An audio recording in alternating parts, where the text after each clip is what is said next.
예, 그야말로 우여곡절 끝에 국회 인준을 통과한 이완구 신임 국무총리가 오늘 첫 일정을 시작했습니다. 인준 과정에서 흠집이 많이 난 만큼 과연 청와대에 쓴소리를 하는 총리가 될 수 있을지 지켜봐야 한다는 의견이 많습니다. 한편 청와대는 오늘 후속 개각을 발표하는데요. 정치권 이슈들 전문가 두 분과 함께 짚어보겠습니다. 이진곤 경희대 개건교수, 김만흠 한국정치아카데미 원장 나오셨습니다. 네, 안녕하십니까? 어서 오세요. 안녕하세요. 예. 자, 어제 이완구 총리 후보자 24일 만에 내정자 딱지를 떼지 않았습니까? 굉장히 우여곡절, 산통도 많이 있었습니다. 예. 그런데 이제 언론에서는 아침에 승자도 패자도 없다. 결국 패자는 언론이었다. 이런 이야기가 나오더라고요. 이거 좀 어떻게 보셨어요? 어제 전반적인 상황. 근데 어제 보니까 그걸 승자 패자로 나눌 필요는 없는데 굳이 말하자면 어제 보니까 새누리당은 이제 물론 김무성 대표가 자유 투표를 맡겼으니까 그 점에서 리더십에 있어서는 아주 자신도 폭넓은 그런 리더십을 보였는데 문제는 거기서 이탈표가 나오지 않았습니까? 최소한 7표. 근데 이탈표가 나왔다는 것은 다른 성격적으로 말하면 뭐냐면 이분들은 지금 세 번째 다시 낙마한다는 것은 정부 여당으로서 엄청난 위기로 생각했는데 그렇죠. 이 이탈했던 분들은 어떤 생각을 했냐면 그래도 좋다 이거든. 그러니까 위기감을 공유하기보다는 여기서 내 나름대로 내 판단에 의해서 선택을 하겠다는 그런 의지가 강했거든. 그것은 바꿔 말하면 흔히들 집토끼 산토끼 해주고 그러는데 정부 여당이 집토끼 관리를 어떻게 해야 될 것인지 그러니까 같이 여당에 대해서도 설득력을 갖지 못했다. 이 점에서 보면 정말 박근혜 대통령을 비롯한 정부와 여당 지도부는 이것을 아주 무서운 그런 교훈으로 삼아야 될 겁니다. 그리고 야당에 대해서입니다. 그다음에 야당은 오히려 문재인 대표가 첫 걸음을 문재인 지도부의 첫 걸음을 아주 무난히 잘 치렀다. 그리고 의회주의 원칙에 따라서 그것을 지켜줌으로써 오히려 더 얻은 게 많았잖아요. 124명이 참석했는데 128 반대표를 얻었다는 것은 그 점에서 보면 오히려 제가 볼 때는 만약에 굳이 그것을 승부를 나눠서 말하자면 새정치민주연합은 얻은 게 많고 정부는 이번에도 또 잃은 게 많다. 그다음에 여당도 다시 한번 당내 결속 문제, 당내 소통 문제, 설득 문제 이런 걸 다시 한번 생각해야 될 때가 아닌가 이런 생각입니다. 원장님, 야당은 명분, 여당은 실리를 챙긴 겁니까? 글쎄요. 그렇게 조금 좋은 쪽으로 해석해주면 가능할 수 있겠는데 대강 예상했던 대로 여론의 다수 쪽의 반대에도 불구하고 다수당인 집권 여당이 주도해서 통과는 될 거다라는 거였고 대신 반대하는 새정치민주연합이 어떤 방식으로 반대할 것인가라고 했는데 원내에 참석해가지고 투표해서 부결 투표를 한 방식을 택했죠. 그런데 어제 끝나고 나서 우회주의 이야기를 꺼내면서 해명하는 걸 보니까요. 이런 것도 좀 작용하지 않았느냐. 뭐냐면은 그 전에 이제 문재인 신임 대표가 통과 여부를 국민 여론조사로 하자라고 해가지고 우회주의 논란이 있었죠. 그러다 보니까 아마 그 부분을 염두에 둔 판단이 많이 있었지 않았겠는가. 그때 또 우회주의를 무시한다느니 이런 얘기 있었는데요. 물론 보이콧하는 것 자체도 폭력이 동반되지 않기 때문에 이것을 불법이나 탈법이라 할 수는 없죠. 그럼에도 불구하고 하여튼 여론조사 얘기까지 나와서 참석하지 않았을 경우에는 좀 그런 논란 여지가 있었는데요. 그래서 좀 내부에 참석해 통과했던 걸 짐작이 되고 대신 소수당인 5석인 정의당이 보이콧 대신 해줘가지고 적절한 조화를 이루는 적어도 국민 여론과 야당에서는 분명한 반대 여론이 있다는 것을 발표했던 적절한 여러 가지 예상했던 결과가 아니었나라고 봐지면 대신 한 가지 또 말씀드리면은 이렇게 해서 여론의 다수의 반대 또 청문 과정에서 많은 논란도 불구하고 나중에 최종 동의가 됐는데 이후에 국회에서 인사청문회를 거치거나 아니면 국회 동의가 필요할 때 어떤 수준의 경우에 동의해 줄 것인가, 국민 여론에서 어느 정도 할 때 동의해 줄 것인가, 또 어느 정도의 문제가 있더라도 용인해 줄 것인가 한번 검토해 과제로 남겼다. 당장 추가로 임명되는 개각 인사청문회 있을 때 한번 봐볼 주목할 만한 대상으로 봐집니다. 그래요. 오늘 이완구 총리 대통령으로부터 임명장을 좀 받았습니다. 그때 교수님 나오셔가지고 이완구 총리 당시 후보자였을 때 굉장히 외상과 내상을 다 받았다. 내상이 아니라 외상도 받았다 그랬거든요. 정말 우여곡절 굉장히 힘든 상황을 이제 극복을 했는데 그렇다고 해서 앞으로 남은 과제들 첩첩산중이다. 해야 할 일이 더 워낙 많다. 이런 이야기인데 몇 가지만 좀 짚어주시면 어떤 것들이 있을까요? 우선 이완구 총리가 박 대통령 회심의 카드라고 해서 제시를 했을 겁니다. 그래서 이제까지 이 어떤 그 위기 국면을 이완구 카드로서 넘어보겠다 이런 아마 나름대로 그런 보관을 가지고 제시를 했는데 이번에 문제는 순전히 거의 전적으로 이완구 총리 자신의 그 자책골을 다 먹은 셈이거든. 그런 점에서 보면 이완구 총리가 대통령의 기대 말이죠. 그 카드로서의 기대 부응하지 못했다 이런 측면이 있거든. 그래서 앞으로 이제 과연 어떻게 해나가느냐 여기 따라 달려 있는데 이건 두 가지 측면에서 볼 수 있어요. 첫째는 이완구 총리가 자기의 소신을 잘 지켜서 정말 자기의 역량을 뭐 대통령 눈치 안 보고 잘 해나가면서 또 직원도 하고 이렇게 할 수 있어야 된다는 것 하나고 대통령의 이 국정 운영 스타일이 바뀌어야 된다는 거예요. 리더십 스타일이 바뀌어야 된다는 거예요. 그게 두 가지 큰 과제죠. 그래서 대통령의 스타일이 안 바뀌면 그래서 여전히 청와대를 중심으로 해서 일방적으로 이끌어 나가는 국정 수행 이런 스타일 이것을 계속 고집하신다면 앞으로 이완구 총리가 아니라 누가 들어서서도 정부가 국민들에게 그 어떤 다가가기가 어렵게 될 것이고 다만 이제 대통령이 정부를 중심으로 이완구 그러니까 이완구 총리를 뭐랍니까 그 포스트로 내세워가지고 그 다음에 그 정부의 힘으로 같이 자기 대통령은 최종적 조정 기능을 하면서 이끌어 나가는 그런 체제를 가면 훨씬 아마 이완구 총리도 그동안의 그 행정적 정치적 그 역량을 쌓아온 걸 그걸 충분히 발휘할 수 있지 않을까 이런 생각이 듭니다. 그래요. 네, 오늘 좀 이제 국무총리가 임명장을 받고 그리고 설이 지나고 나면 25일에 대국민 질문에서 좀 야당의 직접적인 공세가 있지 않을까 싶거든요. 증세, 복지 이 부분에 대해서 공세가 있지 않을까 싶은데 어떻게 보십니까? 그 총리를 향한 직접적인 공세는 지난 인사청문회 과정에서 있었기 때문에요. 그 자체를 두고 이제 이미 끝난 거라고 좀 봐주고요. 방금 지적하신 그런 것들이 정책적인 쟁점이 될 겁니다. 우선 한 두세 가지가 되는데요. 역시 또 그런 논란과 정책 수행 과정에서 야당과의 서먹서먹한 관계도 해소가 되지 않겠나. 본인이 흔들렸던 리더십도 거기서 세워야 될 건데요. 됐던 이제 야당이 공세적으로 지적할 수 있는 게 두 개가 있습니다. 지금 증세 논란 문제 관련된 복지 문제가 하나 있겠고요. 또 개헌 문제도 시작될 여지가 있습니다. 반면에 대통령과 여당에서 지금 4월 임시국회까지 하고자 했던 공무원 연금 개혁 문제가 있겠죠. 이 두 개가 서로 주고받는 문제가 되는데 유승민 신임 원내대표는 국회에서 입법하려고 했을 경우에는 결국은 야당과의 문제이기 때문에 이것은 야당이 뭔가 요구하는 바도 같이 들어줘야 가능할 거다라는 얘기를 전에 그 3자 대통령과 회동했을 때 그런 얘기 했단 말이죠. 그 점에서는 이제 이후 과정 속에서 야당이 요구하는 말을 얼마나 수용하면서 청와대와 정부 쪽에 반영할 수 있을까. 또 그러면서 이제 대통령과 여당이 목표로 하고 있는 공무원연금 개혁을 어떻게 할 수 있을까. 이 모습에서 처음에 내정됐을 때 이야기했던 야당을 이기려고 하지 않겠다. 가장 중요한 소통의 대상은 야당과 언론이다라고 했던 것 시작부터 아마 시험대에 놓이게 될 것 같습니다. 원장님 그 어제 7표 있지 않습니까? 우리가 그렇게 최소표로 추측하는 거 아니겠습니까? 그 의미 7표는 누가 또 찬성을 하고 누가 반대표를 던졌을지 여러 해석이 좀 나오던데 원장님 어떻게 해석을 하시나요? 많은 분석들을 하는데요. 그냥 뭐 그 정도는 자연스럽게 해석해 주는 게 맞지 않나라고 봐집니다. 그래요? 보더라도 국민 여론의 다수가 지금 부정적인 평가를 내리고 있고 꼭 해야 되느냐. 물론 내부적으로는 2번의 연거푸 낙마했고 애초에 김용준 후보까지 하면 이번에 박근혜 정부에 3번이나 낙마했는데 그리고 내부적으로 지난번 그 청와대 문건 파동에다가 복잡한 상황에서 뭔가 더 흔들리지 않으면 좋겠다는 생각도 가지고 있다. 그러나 여론에 맞서 사는 게 맞느냐 이런 생각은 있을 수 있습니다. 그래서 만약에 여기에서 한 뭐 4분의 1이나 더 많게 3분의 1까지가 이탈하는 표가 나왔다면 모르겠지만 7표 이상 나온 정도면 그렇게 될 수 있다. 만약에요. 여당에서 만장일치로 주장하는 동의하는 쪽으로 가버렸다고 하면은 거기에 대한 국민 여론 더 부정적이지 않았겠어요. 여러 가지 국민 반발이 있음에도 불구하고 여당은 무조건 청와대 목소리에 따라서 밀어붙이는 세력밖에 아니구나. 그래서 오히려 양념을 쳐줘가지고 유승민 의원 표현에 따르면 오히려 건강한 모습을 보여줘가지고 오히려 여당으로서는 변명을 여지를 만들어줬다라고 볼 수 있겠습니다. 아 그래요? 네, 알겠습니다. 저 교수님 어제 무효표가 5표가 있었잖아요. 자, 국회의원들이 투표를 좀 처음 해보는 건 아닌 것 같은데 굉장히 중요한 한 표 한 표가 중요한 순간 아닌가요? 근데 중간에 이 표기를 해가지고 잘못 오기가 된 것 같아요. 이런 분도 있어요. 저는 굉장히 실망스럽던데 그 분은 어떻게 보세요? 그러니까 이제 의도적으로 무효표를 만드는 건지 오히려였을까요?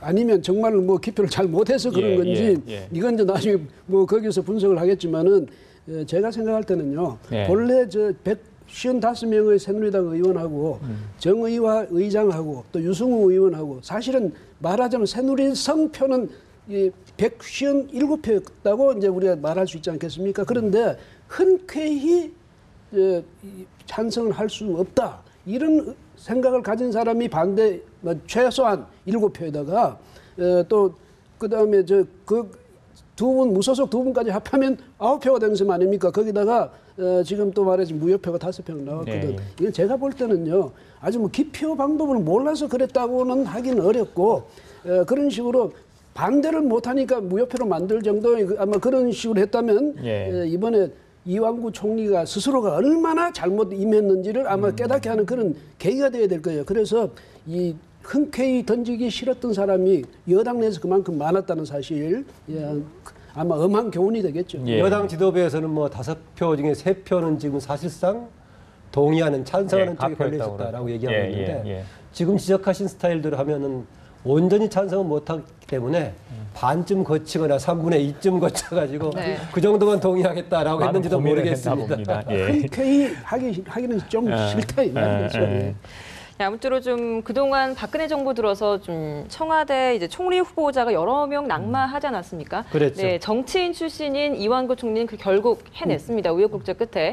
이렇다 보니까 역시나 정치인 출신의 총리 후보자는 성공한다. 이렇게 저희가 귀결돼서 볼 수밖에 없는 건지 어떻게 생각하십니까? 양면성이 같이 있습니다. 결과적으로 정치인 출신은 한 번도 실패하지 않고 이제 마지막까지 갔다라는 해석도 가능하겠고 정치인도 이제는 제대로 점검해봐야 된다.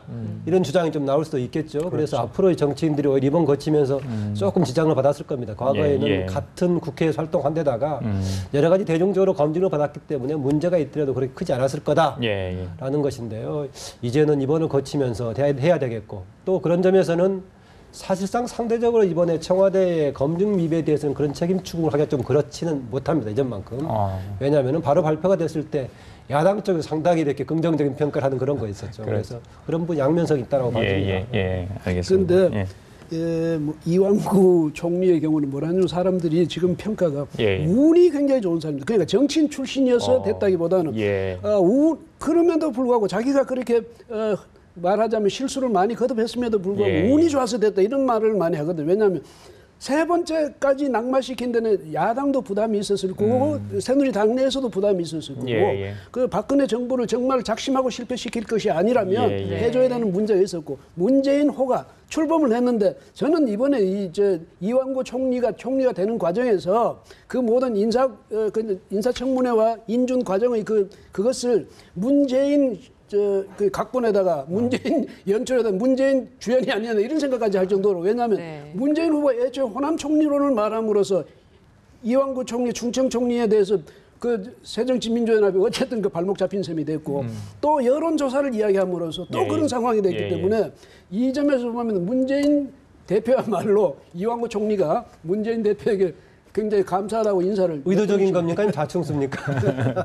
그래 한국인 정서당 숫자 3에 대한 어떤 그런 특별한 것 있지 않습니까? 또 3세판 그런 이야기도 있는데 거기다 저것도 있었습니다. 지역성 관련 얘기도 있었는데요. 이미 지나가본 일이지만은 그때는 각 지역 문제가 걸려있기 때문에 말을 쉽게 못했는데요. 이제 이미 통과가 된 시점에서는 그 충청 지역과 관련된 이걸 가지고 호소했던 것은 조금 우리가 반성할 과제가 아닌가 이런 비판적인 지적도 사후에 나오고 있습니다. 그래요. 자 이완구 이제 총리가 되면서 이완구 총리 후보자가 딱지를 떼고 총리가 되면서 이제 내각에 최경환 부총리 그리고 황우여 부총리 이렇게 하면서 친박 트로이카가 이제 구성이 됐습니다. 자, 뭐 세 분의 관계는 뭐 이게 다 알려져 있는 거고요. 자, 과연 국정 운영에 굉장히 큰 동력, 박근혜 대통령으로서는 정말 이게 다행인지 아니면 앞으로 이 세 분이 어떻게 국정을 이끌 것인지 국민들 많이 좀 궁금해하는데 그 부분 어떻게? 그러니까 세 분이 다 새누리당 원내대표 출신이고 또 그러니까 말하자면 친박이고 이 점에 있어서는 이 정부 내에서는 대통령을 보좌하는 이 기능이 더 강화될 수도 있겠죠. 있는데 문제는 이제 여당과의 관계. 또 그다음에 야당과의 관계, 정치권과의 관계인데 너무 이 세 사람이 친박의 성향을 너무 강하게 내비치면서 만약에 오직 대통령 바라보는 대통령만 보호해야 되는 이런 그런 스타일을 보일 경우에는 새누리당으로부터도 벌써 아마 그런 거부감을 유발할 겁니다. 네, 그다음에 예. 뭐 새정치민주연합은 더 말할 것도 없고 그래서 이 세 분이 자기들끼리 서로가 이 화합하는 거 그것도 굉장히 중요하지만은 예. 어떻게 하면 친박이라는 이 뭐랄까 이미지를 희석시켜 가면서 그러니까 여당 그러니까 예. 새누리당의 일원으로서 또 예.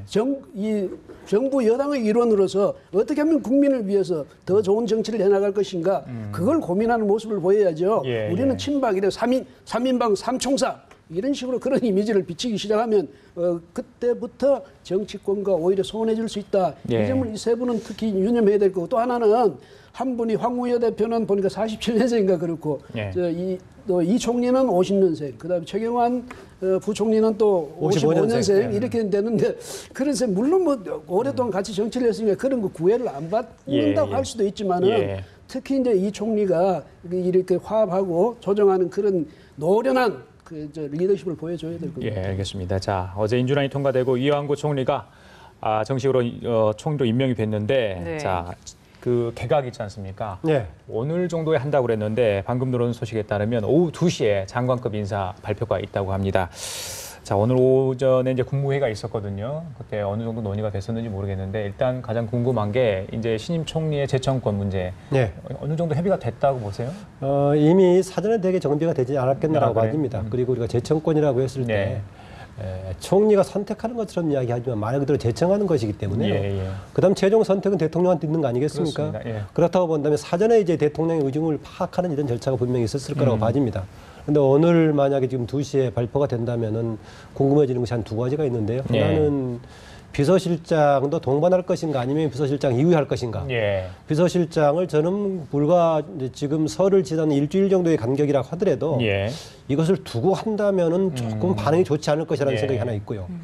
그다음에 내각 들어갔을 때는 동의 절차는 필요하지 않지만은 그래도 국회에서 인사청문회는 연단 말이죠. 맞습니다. 예. 인사청문회 절차를 거치게 되는데 예. 이번에 이완구 이제 총리에 대한 후보 시절의 청문 과정에서 논란이 있었기 때문에 만약에 지금 이제 내각 후보자로 제청한 사람이 청와대 인사청문 과정에서 만약에 이런저런 문제들이 불거진다면은 예, 예, 예. 네. 한 사람의 장관 후보지만은 집권 여당에 큰 타격을 입힐 것이다. 청와대나 국회 모두 지금 트라우마가 있지 않습니까? 예, 굉장히 큰 예, 타격을 입힐 예. 것이어서 시기적으로 다음 지금 후보자를 정하기가 청와대로서는 상당히 쉽지 않은 그런 국면이다. 뭐 두 가지가 걸려 있다는 그래요. 겁니다. 지금 이제 오후 2시에 청와대에서 4개 부처 장관급 인사를 발표를 하겠다. 그래서 저희들이 이제 속보를 좀 보내드리고 있는데요. 네. 자, 뭐 여러 가지 4명 그동안 올랐던 부서가 바꿔야 되는 해수부 장관 있지 않습니까? 통일부 장관, 국토교통부도 나오고 네. 있고요. 다른 한 자리 뭐 금융위원회 장관급 그 자리도 이야기 드는데 어떻게 보세요? 폭은? 지금 그 정도 선에서 아마 대통령도 더 큰 폭으로 하기 굉장히 부담이 따르니까 예, 그러면 예. 그 총리까지 바꿨으니까 총리 바꾼 것을 상징성으로 해서 아마 그 선에서 좀 마무리하지 않을까 이런 생각이 드는데요. 아까 이제 재청권 이야기가 나와서 그런데 예, 예. 지금 김 박사님이 잘 지적을 해주셨지만은요. 본래 인선을 누가 하냐 이게 문제죠. 본래 인선 뭐 총리가 인선해서 대통령한테 제청하는 게 아니라 인선된 사람에게 대해서 이 총리로서는 뭐 찬성하냐 아니냐 그걸 묻는 정도의 의미 아니겠습니까? 그런데 실제로 총리의 위상을 좀 높여주려면 이번에는 먼저 4명이잖아요. 예, 예. 그중에 한 2명쯤은 총리가 정말 추천하는 그래요? 이런 사람을 뽑아서 훗날 총리도 인사에 말이죠 직접 해가지고 인사권을 행사했다 이런 좀 모습을 보여준다면 나중에 그 부분은 좀 확인을 해야 될 것 같아요. 그래, 이완구 예, 총리한테 그렇죠. 기자들이 한번 확인을 할 겁니다. 예, 아마 그래야 네 자리 총리가, 중에 몇 개 실제 정도 총리가 되느냐. 실제 뭐, 청와대에 건의를 했는지 그 글쎄, 부분은 좀 확인이 좀 필요할 것 같아요. 과거에 총리가 실제로 추천했던 케이스는 아마 DJP 연합했을 때 김종필 총리가 자기 몫으로 자민련 몫으로 아마 경제 분야에 대한 천거를 했던 그때가 거의 유리하지 않았겠나라고 봐집니다. 방금 예. 앵커께 지적하신 대로 이번의 경우에 오히려 모범 사례로 한번 의도적으로 한두 석 정도는 맡기는 것 좀 기대해 볼 만한데 예. 과연 그렇게 했을까? 나중에 뭐 지켜보면 알겠습니다. 알겠습니다. 일단 여당으로서는 네. 한 고비 총리 카드 일단 뭐 어떻게든 성공시키지 않았습니까? 말씀해 주신 것처럼 이제 장관 4자리 중에 청문회를 하게 될 텐데 또다시 이게 야당과의 충돌 글쎄, 가능성 그게 걱정입니다. 그 부분이 예. 걱정이 될 수밖에 없을 것 같아요. 또 그러면 여야 관계 좀 잘 나가야 되는데 설 연휴에도 이 연휴가 끝나고 난 뒤에 또 이게 문제가 되지 않을까요? 또 예. 기피 인물이 혹시 또 장관으로 기용되면 또 문제를 제기할 수 있을 가능성이 큰 것 같아요. 그럴 여지가 충분히 있습니다. 예. 그래서 저는 사실은 지금 현재 지금 기자 알려온 바로 지금 4석 정도의 가능성이 있다고 하지 않습니까? 예. 저는 4군데 정도가 지금 장관급 국무위원급의 교체라면 예상보다는 상당히 크다는 박근혜 대통령이 거의 최소할 것이다. 빈자리 해수부 장관 아니면 하나 정도 추가할 걸로 봤었는데 내교단 굉장히 커 보여서요. 예. 사람 인선 좀 잘했어야 된다고 봅니다. 만약에 아까 지적했지만은 이번에 총리 인사 과정에서의 파동이 없었다면은 대통령이 4군데나 교체를 하기 때문에 어지간하면 그냥 용인하고 지나갈 수 있었을 것인데 네. 반대로 오히려 지금 이제 주목하고 있어서 걱정이 되긴 합니다. 그래요. 오늘 오전에 청와대가 좀 인사 개편, 청와대 내부의 인사 개편도 있을 것이다 이렇게까지 얘기를 했었거든요. 근데 지금 나오는 이야기를 보면 오후 2시에 이제 부처 장관급 인사에 대한 개편만 있을 것이다 이렇게 얘기를 하고 있습니다. 예. 김기춘 비서실장 도대체 언제 교체될 것이라고 보십니까? 어제 뭐냐면 정홍원 전 총리가 인준 이 표결이 전에 이미 이임식을 했잖아요. 그런 아마 그런 심정. 그래서 김기춘 실장도 이제는 어차피 나가는 게 기정사실화된 상황에서 계속 앉아 있으면서 자꾸 여론의 지탄을 받고 하는 것이 굉장히 힘은 들 겁니다. 그런데 어쨌든 대통령으로서는 확실한 차기 대통령 비서실장을 결정하지 않은 상황에서 덜렁 나갈 수도 없는데 이완구 총리가 아주 무난하게 잘 됐더라면 그래서 대통령이 말한 회심의 카드가 먹혀 들었더라면 아마 대통령 비서실장을 임명하는데 훨씬 좀 수월했을 텐데 그것이 이제 말하자면 반효과만 나타냈으니까 대통령으로서는 비서실장 인선에 더 고민을 많이 하지 않겠습니까? 그래서 이 설을 넘긴다는 것도 아마 그래서 불가피하게 그런 것 아닌가. 시기적으로 보면은 문건 파동 때부터 교체를 염두에 뒀기 때문에 고려를 많이 했을 것 같은데 저는 다시 지금 빨리 결정하지 못하는 이유 중에 하나는요. 이게 교체하는 내각의 문제와 같이 맞물려 있지 않는가. 아니면 특정 염두에 두고 있는 사람을 내각으로 보낼 것인지 아니면 실장으로 갈 것인지는 염두에 두고 있고 거기에는 그 과정 속에서 과연 청문 과정에서 정권하고 관련된 문제, 이전의 문제들이 얼마나 부각될 소지가 있는가 이 문제를 가지고 좀 고민한 요소가 있어가지고 빨리 결단을 못 내리고 좀 있어 보이긴 짐작으로 그렇습니다. 네, 지금 거론되고 있는 인물들을 보면 권영세, 한광욱 이렇게 여러 인물들이 거론되고 있는데 누가 조금 유력한 후보라고 보십니까? 이제 한강옥 지금 국민대통합위원장까지 간다면은 그동안 했던 스타일하고 완전히 다른 박근혜 대통령이 물론 대선 후보 때는 반대쪽 진영에 있던 분들을 무슨 위원장 또는 비대위원 또 선대위원들로 같이 영입을 했지만은 이후에 사람 쓰는 데서는 전혀 그 사람을 쓰지 않았지 않습니까? 배제해버리거나 지금 한강욱 위원장의 경우도 이름만 지금 위원장 걸쳐놨지 실제로 무슨 역할을 하고 있는 거 모를 정도인데 비서실장으로 만약에 한다면 파격적인 상황이 되겠죠. 그동안에 박근혜 대통령 인사 스타일하고는 다른 쪽으로 갈 거로 봐지고요. 아니라면은 기존에 해왔던 쪽으로 간다면은 지금 거론되고 있던 사람들 중에 되겠죠. 이미 했던 이제 권영세 전 주중대사의 경우에는 12일 날 그만두고 이미 들어왔기 때문에 인사를 염두에 둔 귀한 아니냐 이런 얘기가 되고 있고 그다음에 권영세 전 주중대사가 거론되기 전에 황교안 법무장관도 반복적으로 얘기가 됐었죠. 그 이유는 박근혜 정부 내각 중에서 박근혜 대통령 미션을 가장 적합하게 적절히 잘 수행했던 사람이다 하는 것이고 그걸 또 야당 쪽에서 반대로 보자면은 그동안에 박근혜 정부 2년 동안 가장 비판적으로 봤던 그런 성향의 사람들이라는 점에서 아마 했을 경우에는 야당에 상당히 비판적인 평가가 나올 겁니다. 그래요. 그리고 그러다 보니까 이것저것 다 아닌 또 중간 이상의 원로급을 또 거론되다 보니까 뭐 형경대 뭐 이런 분도 같이 거론되고 있는 것 같은데요. 박근혜 대통령이 기존 추세로 갈 것인가 뭔가 변화를 줄 것인가 이게 좀 판단에 다른 기준이 될 것 같습니다. 자 교수님 마지막으로요. 그동안 청와대 인사 난맥상 많이 보이지 않았습니까? 지난번에 문건 유출 파동도 있었고요. 자, 이 대목, 이 시점에 정말 비서실장 어떤 인물이 좀 와야 된다고 보세요? 정말 말없이 대통령을 수행하는 어떤 비서형, 참모형에 그쳐야 되는지 아니면 정말 실세, 김기춘 비서실장 이상의 어떤 모습을 갖춰야 되는지 어떻게 보십니까? 실세라고 자꾸 이야기하면 청와대가 또 중심이 돼서 정치를 이끌어 나가는 그것보다는 대통령을 잘 보필하면서도 이 품이 넓은 그래서 정부 내도 청와대와 정부 사람들을 아우를 수 있고 또 이 정치권과도 원만한 그런 할 수 있으면서 또 비서실장은 대통령 부족한 부분을 또 보완해야 되거든요. 그 점에서 대통령 이미지 중에 부족한 것이 말하자면 소통이라고 알려졌고 그렇죠. 이 또 어떻게 하냐면 뭐 얼음총 이런 식으로 말하듯이 품이 좀 그 문제다 이럴 때는 좀 넉넉한 그런 인격자 또 이래서 대통령을 그런 식으로 좀 보완해 줄 사람이 있으면 대통령도 한결 일하기가 수월하지 않을까 이런 생각이 듭니다. 그래요. 알겠습니다. 자, 잠시 오후 2시에 이제 자문관 교체 발표가 있을 텐데요. 저희들이 자세한 내용 그 시간대에 전해드리도록 하겠습니다. 자, 지금까지 이진건 경희대 교훈교수 그리고 김만음 한국정치아카데미 원장이었습니다. 두 분 고맙습니다. 고맙습니다. 네.